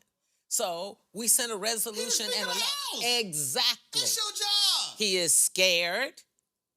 And he can't lead. He brings bills, another whole topic, but he brings bills to the floor that he can't even get passed. And so we sent the letter to the president, and we didn't hear anything. But I'm going to continue. We're still getting people to sign on. I don't care what day they do it. But I needed to add that, Reese, because it doesn't matter. They are afraid of this narcissist, this president that wants to have his own kingdom. I mean, he believes in autocracy. Winconi. First of all, Congresswoman Beatty, I just want to say thank you. Thank you for your tireless work. Thank you for continuing to advocate for us. And you might be in the White House, but know that you're not by yourself. Thank you. What concern, Congresswoman, do you have about the precedent that something like this sets for cultural institutions that are meant to remain nonpartisan? And that is a very good question, because it's just like what we're seeing with DE&I, what they're doing on campuses, books that they're removing that our children can't read about Black history, which is American history. And this is why we have to fight and get excited. I can tell you that past presidents have had a cabinet of individuals. They had people who believed in the arts, Black and white, a lot of majority folks. They are all writing in because they want to protect the cultural arts. And we need to do the same thing. When Alvin Ailey shows up at the Kennedy Center, Roland will tell you, it is a packed art. And even though we've seen the same performance maybe year after year, we're so proud to be in that venue. And so it is important for our children, it's important for us, because, you know, the arts, music, and the spoken word is all about our beginning, going back just slavery days. It all started with arts, singing and dancing and the spoken word. So we have to continue to fight for that. No. Congresswoman, it's always so good to see you and your energy and your fight and your style and the way you just always show up ready to go. You inspire me every single time I see you. And I just want to say thank you for this fight as a person who grew up on the stage in New Orleans. Yes. And Roland, Reese, and I, when Cooney might have been there too, we had the pleasure of being at D. Nice's fifth, his celebration for Club Quarantine. That was such an incredible experience, such an important cultural moment. And so my question is really about going forward. Because when I think about it in international law, there is protections for cultural artifacts. And I find it hard to believe that the Kennedy Center isn't that. And I'm just wondering, on day one, after midterms, after that blue wave, what is the plan to protect our cultural artifacts? Because I'm also reading about the slave ship that's being taken down at the Natural History African American Museum. Absolutely. You are so on target. And every single thing that we're advocating for, it has to go back to voting.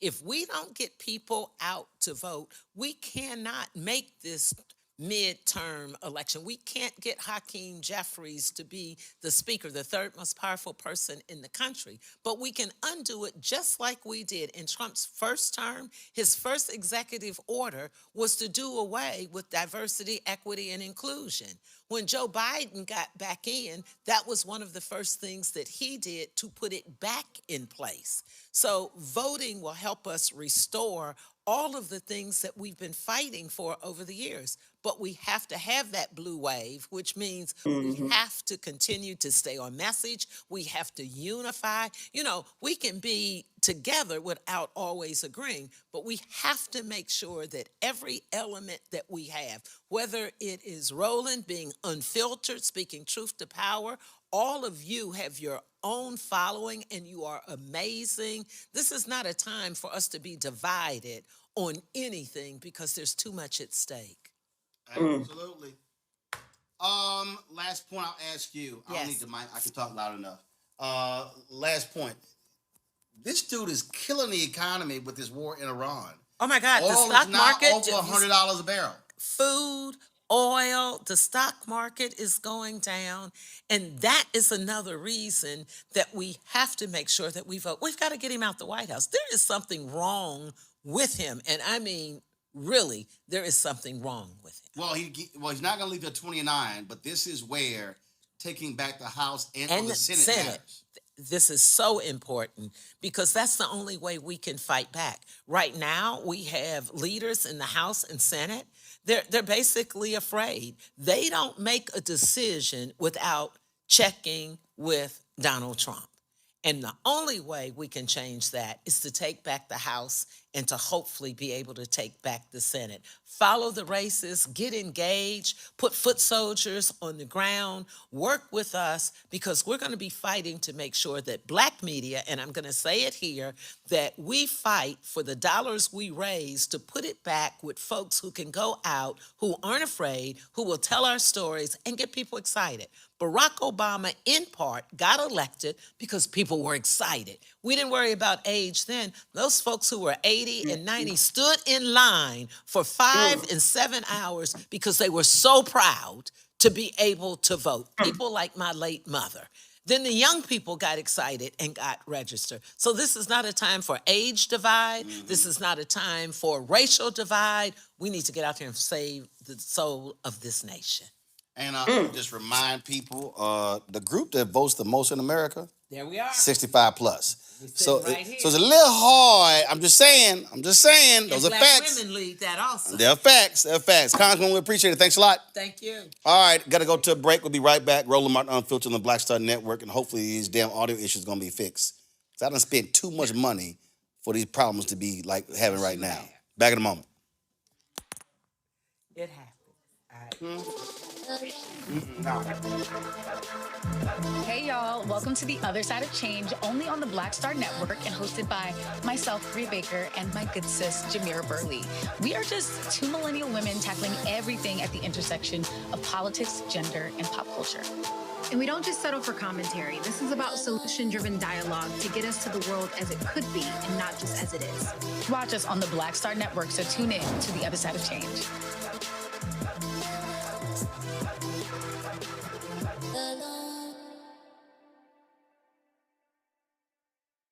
How you doing? I'm Mark Curry, and you're watching the Black Star Network. That's why I got these glasses on, because that black star is bright. Do the graphic and music.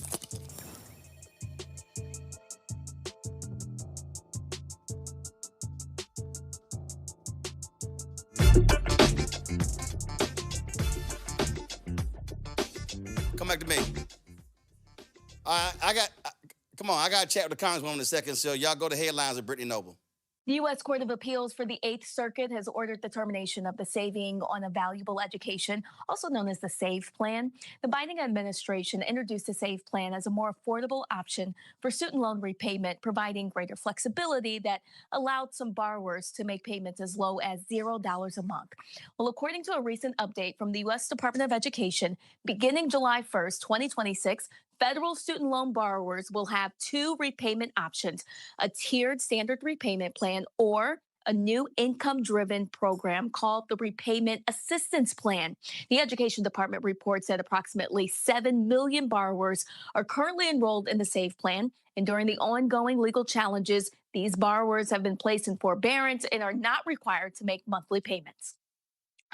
A new gerrymandered congressional map approved by the Missouri General Assembly will remain in effect. A Jackson County judge issued this ruling on Thursday. Campaign Legal Center, the American Civil Liberties Union of Missouri, and the Voting Rights Project filed the lawsuit challenging the state's mid-decade redistricting effort. The group claims that the new map violates the Missouri Constitution's requirement of compactness and was drawn under direct pressure from the Trump administration. The map divides the Kansas City area into multiple sprawling districts, which clearly violates the constitutional mandate. If allowed to remain in place, this map would signify a significant setback for fair representation in Missouri. The state's constitution stipulates that redistricting should only occur once every decade following the U.S. decennial census, and that the maps must be drawn compactly. Well, Chicago Mayor Brandon Johnson is proposing an ordinance to honor the late Reverend Jesse Jackson Sr. while strengthening protections for voters and election workers. The Reverend Jesse L. Jackson Sr. Fair Access to Democracy Ordinance will create 100-foot democracy zones around polling places where federal immigration agents could not conduct civil enforcement operations. The measure would also require landlords to provide secure mailboxes for tenants and add protections against doxing or harassment of election workers. Violations could carry fines ranging from $500 to $5,000. Jackson died last month at the age of 84. A judge in Georgia has ruled that Fulton County District Attorney Fani Willis and her office cannot withhold payment for President Donald Trump's legal fees related to the dismissal of the state's election interference case. Superior Court Judge Scott Gaffey determined that Willis's office remains disqualified from the case due to a previously identified conflict of interest involving her relationship with the special prosecutor assigned to that matter. The ruling permits Fulton County to intervene as former defendants, including Trump, seek nearly $70 million in legal fees under a new Georgia law that allows defendants to recover their legal costs when a prosecutor is removed from a case. This request arises from the collapse of the extensive 2023 racketeering indictment, which accused Trump and over a dozen associates of engaging in a coordinated effort to overturn the results of the Georgia's 2020 presidential election. A Black Virginia Chick-fil-A owner is going viral after sharing a moment that she says shows how often women's authority is questioned. Shalita Meadows, an owner of a Chick-fil-A in Chesapeake, says when a locksmith arrived to do the work at her restaurant, he refused to believe she was the owner, even though her name tag read owner operator. Meadows says that the locksmith insisted that the person who called him was a man and even phoned her husband to confirm. Now, her husband quickly set the record straight, telling him, "Sir, that's not my restaurant. That's my wife's restaurant." Now, Meadows later shared this story on TikTok with a message for women: don't shrink yourself in rooms you help build. A new lawsuit claims that the Memphis Grizzlies have been replacing Black security officers with white officers. In a complaint filed in federal court in Tennessee, former security employee Godfrey Howard states that he was fired in 2023 and subsequently overlooked for a promotion that was given to a younger white man. Howard asserts that he had never been disciplined or written up during his time with the organization. The lawsuit alleges that this shift began after a new director of team security was hired in 2023, claiming that Black officers have been gradually phased out of their positions since that time.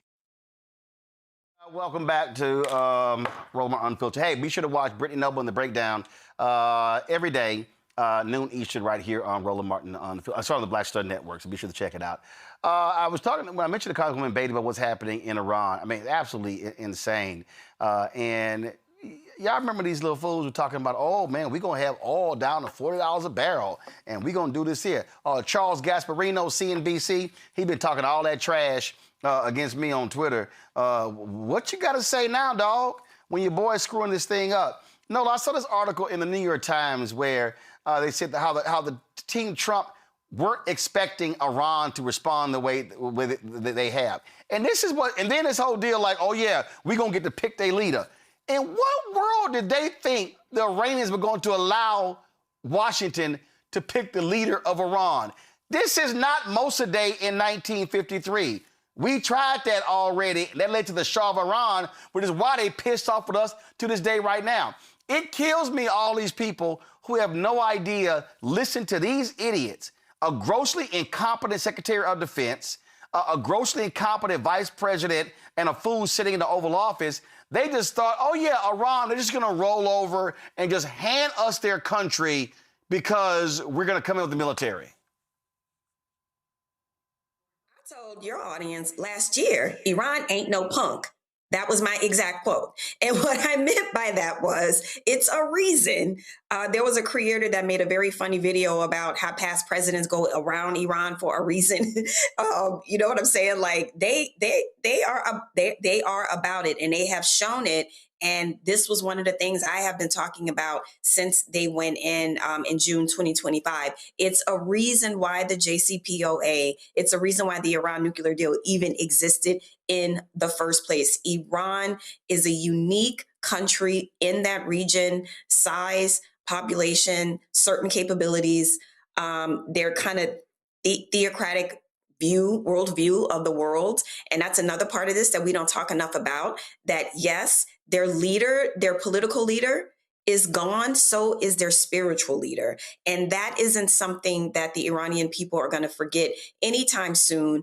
And if people pay attention to me, they know how I feel about regime change, which you were talking about earlier, Roland. It doesn't work. It doesn't work. It doesn't work. And it definitely does not work with Curly, Larry, and Mo. And Mo being the Secretary of State, and I know for a fact he knows better. And I know for a fact that man cannot look himself in the mirror when he goes home at night, because he knows better. He knows how government works. He's seen effective governance, but he is too busy bending over for Trump. He should be ashamed of himself. When Coney, I saw this one video where this fool was like, oh my God, the price of fertilizers growing up. Now the dumbass farmers, you got hit by soybeans. Now the cost of fertilizer has now gone up 30% because of what this fool is doing. But they voted for him. That's their man in Washington. And it's no surprise. And unfortunately, the prices are going to continue to climb. None of the American people wanted this war. And that's the sick and scary part about it. And meanwhile, 3.2 million people are displaced across Iran due to these U.S.-Israeli attacks.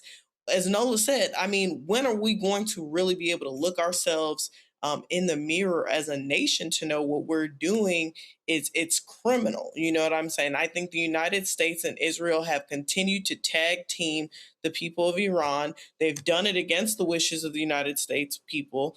and they've continued to commit humanitarian atrocities abroad. At some point, the chickens are going to come home to roost, and the economy is just the tip of the iceberg here, Roland. Reese? Well, yeah, I mean, this is just a disaster. Donald Trump constantly manufactures issues where there are none, and then he comes up with the worst possible fucking solutions to those issues.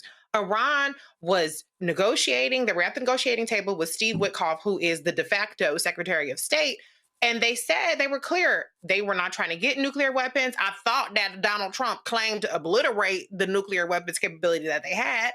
And yet Donald Trump is bloodthirsty, and he got his marching orders from Bibi Netanyahu. And it also helps that his, as Erica Savage puts it, Vladdy Daddy wants Russian oil to be sold again without U.S. sanctions or without the harsh penalties for countries that are buying Russian oil. And so everybody wins in terms of who Donald Trump answers to, except for the American people. And this is only going to escalate because there are a number of issues at play here that are driving up the cost of oil. You have the markets. The markets are trying to price in what's going to happen with the oil. And that's why the price has skyrocketed, then it's come down and then it goes back up because they're trying to game out how long does this last. But this administration will not put forth a coherent timeline or even exit strategy. It's just whatever the hell Donald Trump feels like it. And then you have the insurance market that is basically hiking up the price of insuring these vessels going through the Strait of Hormuz that these carriers cannot afford to actually do business in there. And so you do not have cargo and you do not have oil being moved through the Strait of Hormuz. And then you're going to eventually run out of the supply because even though they're releasing oil reserves in the United States and in Europe, there's only so much in reserve. And so once all of these factors become untenable, we're going to really be in deep shit with these prices. They're already going up high now, but they're going to explode in such an astronomical way that nobody can conceive of. And then maybe you might get people out to protest. And it doesn't have to be a No Kings event where everybody gets a text message and everybody come on there and they wear their pink pussy hats and now we're sitting up here. Go get Donald Trump out of office. No.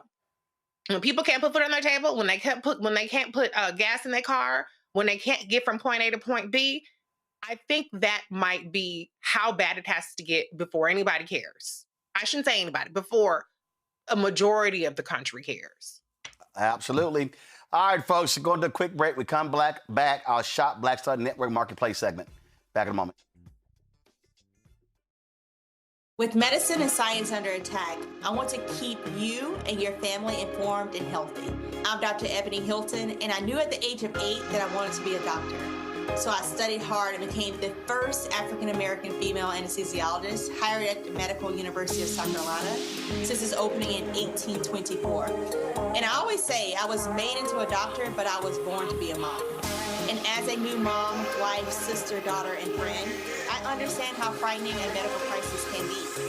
I care for individuals on some of the worst days of their lives, and it's my mission to provide you with a safe space to gain clarity on issues affecting your mind, body, and soul. I recognize that there are health disparities, particularly as it pertains to race, and I want to help bridge the gap between you and your healthcare providers. Join me every Thursday for Second Opinion on the Black Star Network, where each week I'll invite experts from various medical fields to share the latest health news. We'll discuss topics such as the vaccine debate, mental and sexual health, medical bias, infertility, menopause, andropause, nutrition, and aging. Together with my medical colleagues, we aim to provide you with a second opinion. Don't miss it, Thursdays only on the Black Star Network. My name is Bill Duke, and you're watching Roland Martin Unfiltered.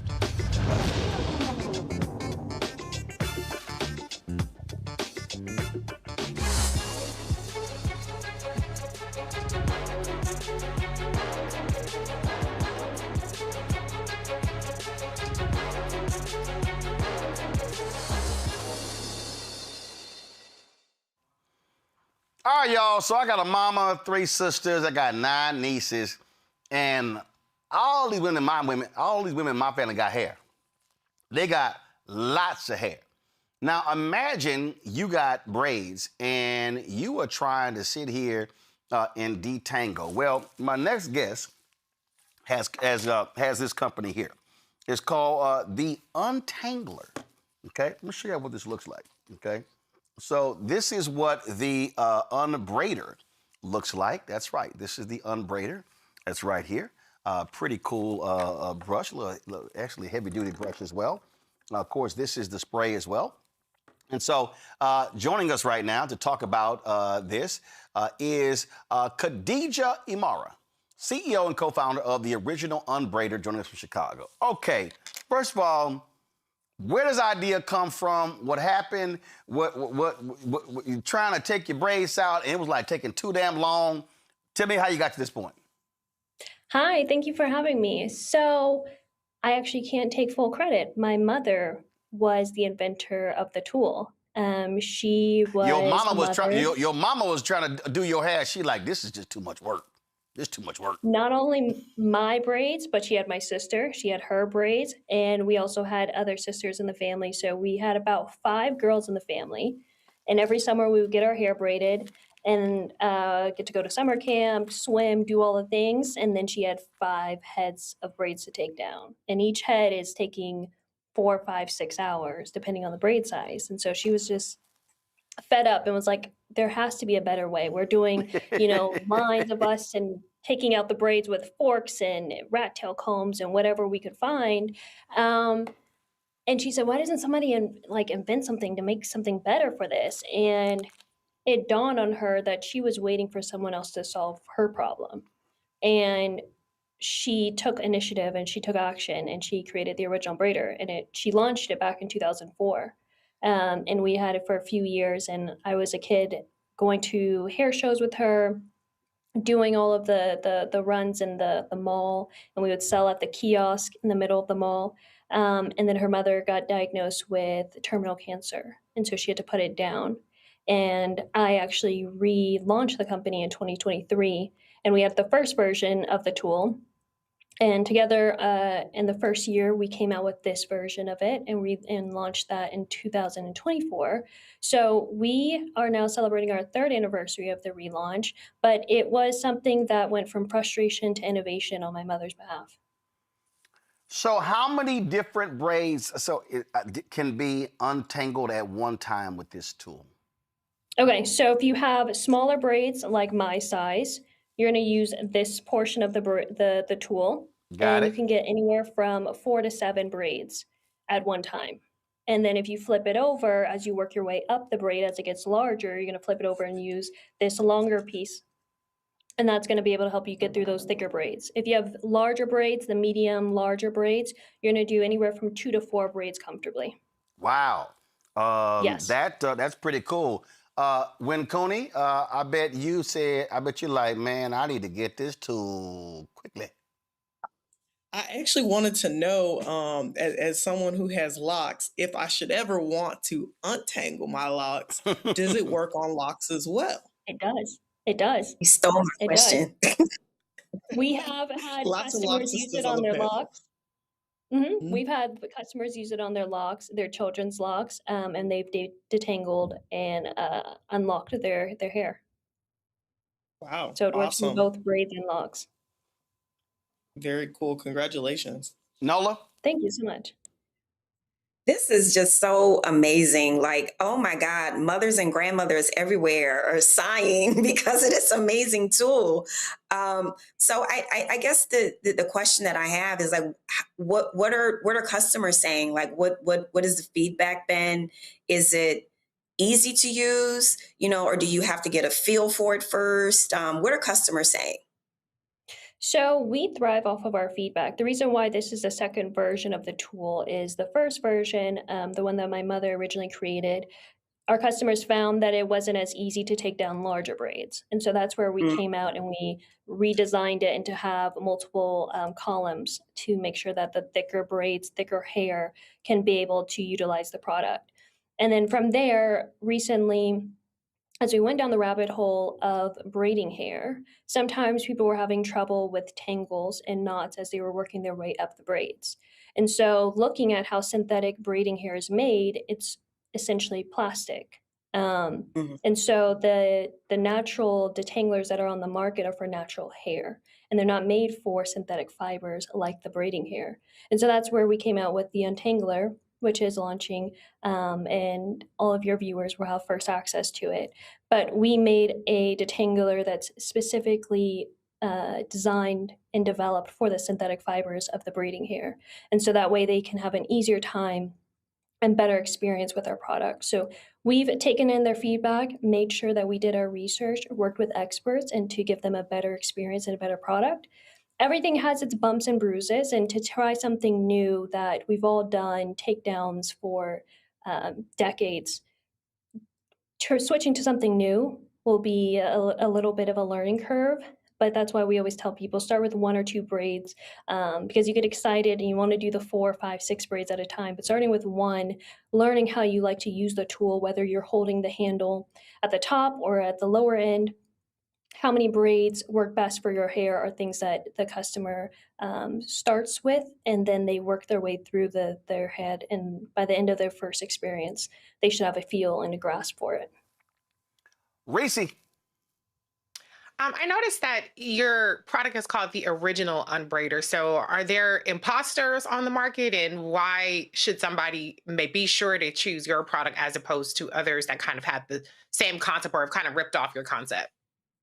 So my mother thought ahead, and she knew that this was something that someone hadn't solved, but once she solved it, they might want to jump on board. And so she named it the Original Unbraider, so that way it will always be and known to be the first of its kind. Our competitors have not arrived. We are first to market. But the alternative is using your hands, which is tiring and very long. And the second option is to use a rat tail comb. The difference between our product and the rat tail comb is the rat tail comb wasn't designed to take down braids. So it's very flimsy. And I think we've all been there where we've had a comb, a brush, a hair tie break on us because of the thickness of our hair. And so our tool was designed to make sure that it can be durable for a lasting time. And so when we relaunched in 2023, we actually had customers who purchased from my mother in 2004, 2005, 2006, and said, I still have my unbraider. So that is what we made it to be designed, so that it's durable. It can get through the braiding hair, and it can get through your natural hair without causing damage or without causing breakage, which you'll find using a rat tail comb, using a fork, or other methods. All right, folks, so we've got the Original Unbraider. We've got the Untangler. If you want to get the products, go to shopblackstarnetwork.com. Go to our marketplace segment. Go to shopblackstarnetwork.com. Go to marketplace. And you will see these products right there. You can get them when you support Khadijah's products. You also support this show as well. And so please do so. Khadijah, we appreciate you being with us. Thanks a lot. Thank you so much for having me. All right then, folks. Again, so let me say it again. Go to shopblackstarnetwork.com. Shopblackstarnetwork.com. And so you can support Khadijah's product. Go show it again. They show the products. You can support her product, and all these products you see right here. These are all Black-owned products that you can tap into that are in our marketplace. So please do so. And again, when you support them, you support us as well. Let me also do a shout out today. Folks, listen, we're always recognizing folks, and I always do it. Let me do this right now. He's a bad brother right here. You see him in the middle here. That's right. Andrew Young, Ambassador Andrew Young, former mayor of Atlanta. This just Dr. King Lieutenant turned 94 years old today. He was supposed to join us. He's gotten folks all around the world who have been wishing him birthday greetings, hanging out with him. So wanted to give my alpha brother Andrew Young a great shout out. Turned 94 years old today, and we thank him for all of his years of service. And listen, y'all want to talk about somebody being older, getting around? Andrew Young travel harder than I do. He gonna be somewhere in that scooter. He gonna show up. He gonna hold court. He gonna do his thing, even at the age of 94. So we're happy birthday to him. Let me thank Reese. Let me thank Winnie Cooney and Nola for being on today's show. I appreciate it. Thank you so very much. Folks, support the work that we do. Join our Brina Funk fan club. Your dollars make it possible to do the work that we do. And listen, we had issues with our streaming device, issues with audio. I can guarantee you that stuff is going to get fixed because I cannot stand issues like this here, especially when we've made a massive investment to upgrade our infrastructure. So I guarantee you that's going to get fixed. Trust me. So if y'all want to support the work that we do, join our Brina Funk fan club. Checks and money. You want to use Cash App, use the Stripe QR code. You see it right here. It's for credit cards as well. Checks and money order, make it payable to Roland Martin Unfiltered, P.O. Box 57196, Washington, D.C., 2003 7-0196. PayPal, R. Martin Unfiltered, Venmo, RM Unfiltered, Zelle, Roland at RolandSMartin.com, Roland at RolandMartinUnfiltered.com. Download our app, Apple phone, Android phone, Apple TV, Android TV, Roku, Amazon Fire TV, Samsung Smart TV. You want to get our gear? Roland Martin Unfiltered, Black Star Network swag. Go to shopblackstarnetwork.com. T-shirts, wall art, all that good stuff. And again, support the black-owned products there in our marketplace segment at shopblackstarnetwork.com. All the products you see right here on the table, you can do that. And, of course, be sure to download the app Fan Base. Get that. And be sure to listen to Brittany Noble tomorrow, noon Eastern, right here in Roland Martin Unfiltered on the Black Star Network. Coming up right now, Second Opinion with Dr. Ebony Jade Hilton.